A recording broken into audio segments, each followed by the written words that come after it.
अल्लाह ताला के पाक नाम के साथ जो रहमान भी है और रहीम भी, आपका होस्ट दाऊद ताहिर आपकी खिदमत में हाजिर है। व्यूअर्स, आज मैं आपके साथ एक दिलचस्प वाक़या शेयर करने वाला हूँ जिसके रावी आगा नासिर थे। आगा नासिर मुमकिन है आप जानते हो, यूँ तो मेरठ में पैदा हुए लेकिन उनकी तालीम और तरबियत पाकिस्तान में हुई। उन्होंने अपने कैरियर का आगाज़ रेडियो पाकिस्तान में बतौर प्रोड्यूसर किया और जब पाकिस्तान टेलीविज़न की बुनियाद रखी गई तो ये इसके फाउंडिंग फादर्स में से थे। इन्होंने अपने शोबा में तरक्की की मनाजिल बड़ी तेज़ रफ्तारी के साथ तय की और 1980 से 1997 तक मुल्क के कई मीडिया इदारों के सरबराह रहे, जिनमें managing director NAFDEC, director general national council of the arts, managing director Pakistan television, director general radio Pakistan और चीफ एग्जीक्यूटिव STN शामिल हैं।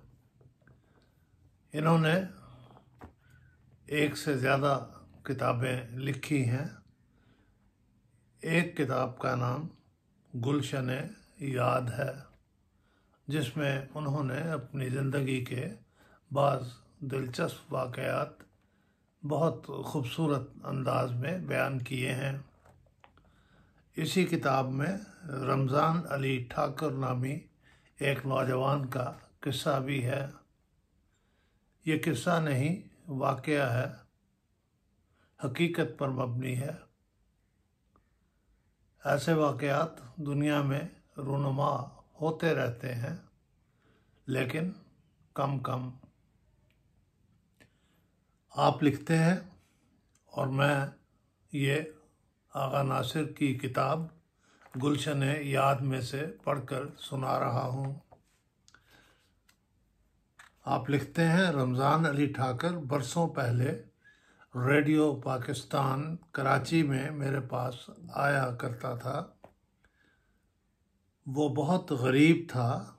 उसका बाप चन्योट में बढ़ई का काम करता था, मगर रमज़ान अली को तालीम का शौक़ था और यही शौक़ उसे कराची लेकर आया था।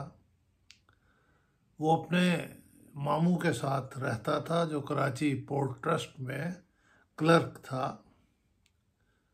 रमज़ान अली को तालीमी अखराजात के लिए पैसों की अशद ज़रूरत थी और ये ज़रूरत ही उसे रेडियो स्टेशन पर लाई थी। मैं हर सोमवार को नई आवाज़ों की तलाश के लिए लोगों को बुलवाता था, ऑडिशन किया करता था।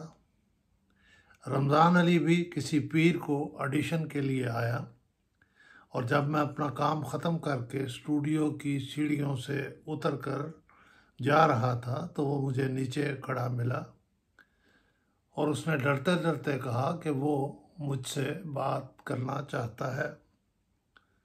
मैं उसे लेकर अपने कमरे में आ गया। वो उजाड़ सूरत वाला सहमा सहमा लड़का मेरे सामने वाली कुर्सी पर बैठ गया और खौफज़दा लहजे में कहने लगा, सर, मुझे मालूम नहीं मेरी आवाज़ कैसी है। आपने मुझे आवाज़ के इम्तिहान में पास किया है या फेल, मैं ये नहीं जानता, मगर मेरा मसला दूसरा है।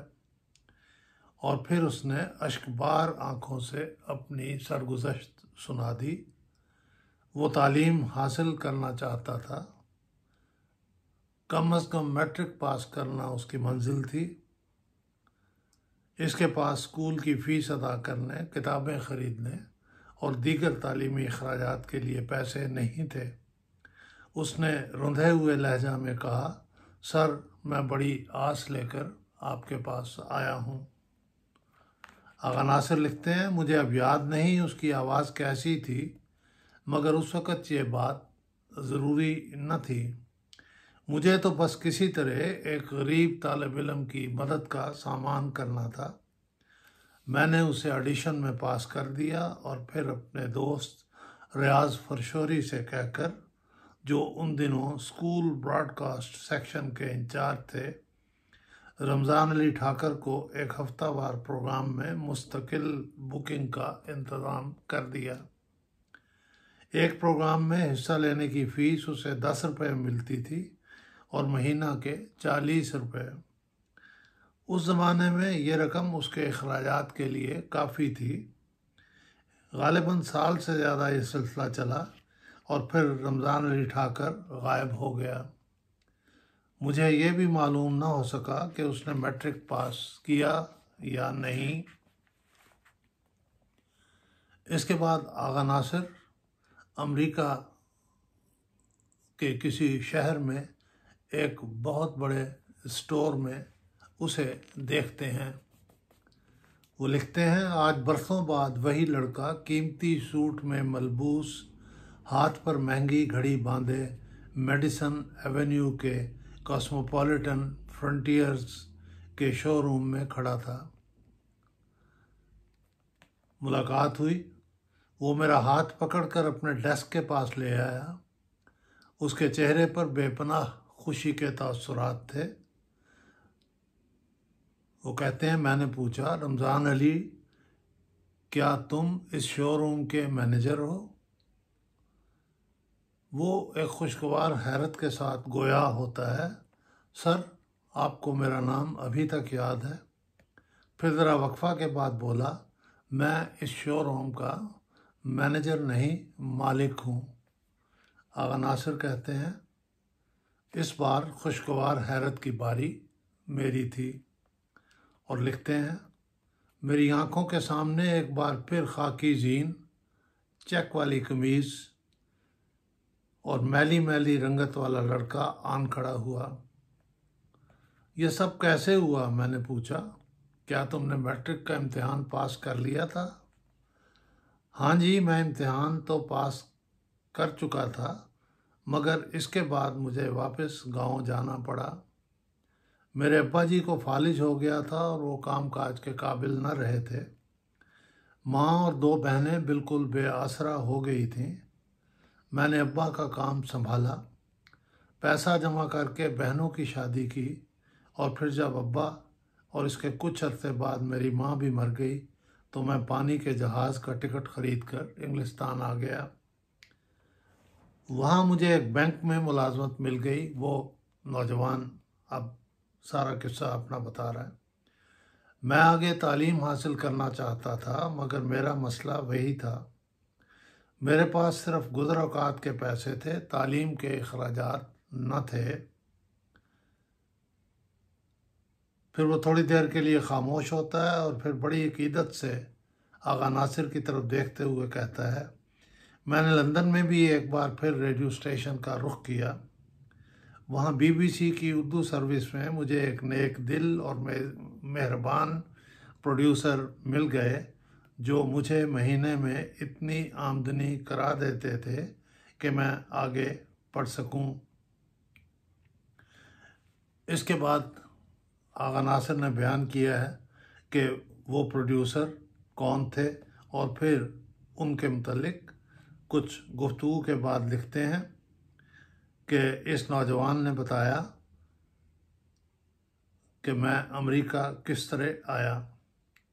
वो कहता है, बस इत्तफाक समझिए, एक दिन बैंक की खिड़की पर बैठे हुए मुझे मार्था मिल गई।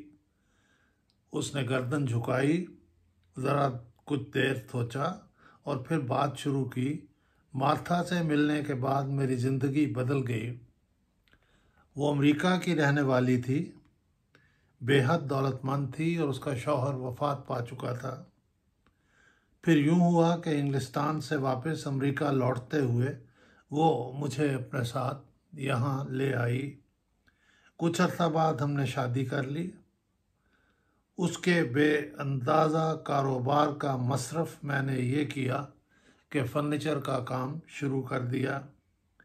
चूँकि मुझे ये काम आता था, बस तब से अब तक मैं यहीं रहता हूँ। आगा नासिर ने उससे पूछा, इतने बड़े शोरूम के मालिक तुम तन्हा हो? कहता है, जी, मैं और मार्था। हमारी एक बहुत बड़ी फैक्ट्री भी है और मुज़ाफ़ात में कंपनी की शाखें यानी आउटलेट्स भी। अपना मकान है और न्यूयॉर्क और लॉस एंजल्स में अपार्टमेंट्स भी। अल्लाह का बड़ा करम है। इसके बाद वो नौजवान आगा नासिर को अपनी बीवी मार्था से मिलाने के लिए ले जाता है। लिखते हैं, मैंने देखा सामने के दरवाजे से एक 60 साला उपाहज खातून स्टोर में दाखिल हो रही है। वो मुझे उसके पास ले गया। ये मार्था हैं मेरी बीवी। कुछ देर ठहरने के बाद मैंने रमज़ान अली ठाकर से इजाज़त चाही। उसकी दुकान के बाहर सफ़िया यानी आगा नासिर की बीवी और अनीस यानी आगा नासिर के एक दोस्त खड़े मेरा इंतज़ार कर रहे थे। रुखसत करते वक्त उसने बड़ी गर्मजोशी से मुसाफा किया और कहा, अब फिर आपसे मुलाकात कैसे होगी? मैंने जवाब दिया, ऐसे ही जैसे अब हुई है। ये कहकर आगा नासिर शोरूम से बाहर निकल आए। लिखते हैं, चनियोट के तरखान का बेटा दरवाजे पर खड़ा हाथ हिला हिलाकर मुझे रुखसत कर रहा था। साथ ही व्हील चेयर पर बूढ़ी अमरीकी औरत बैठी थी।